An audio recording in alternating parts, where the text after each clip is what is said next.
the 3x3 because it's very fast and interesting. The three-pointer has really changed the game altogether.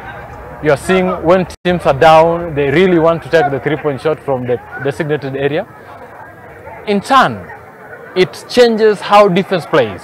Anytime you see a player at the three-point area, you will see a lot of defense coming out, meaning it makes the game more open and interesting. Because it's going regionally, we are saying the grassroots are also getting the right exposure for the game. It's regional, Mombasa, Eldoret, Kisumu, then Nairobi. So this talent across all the region being scouted really helped to grow the game at the grassroots level.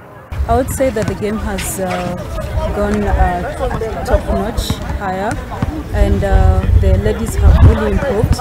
Well, the three-point play is basically a good thing for the game because it gives a player confidence. It gives a player confidence on how to attack the basket and when to attack the basket.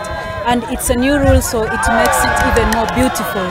Well, I think we'll work more on the gas because the half court it's all about running, yeah, and then more of shots, and everyone to just know their role, and yeah,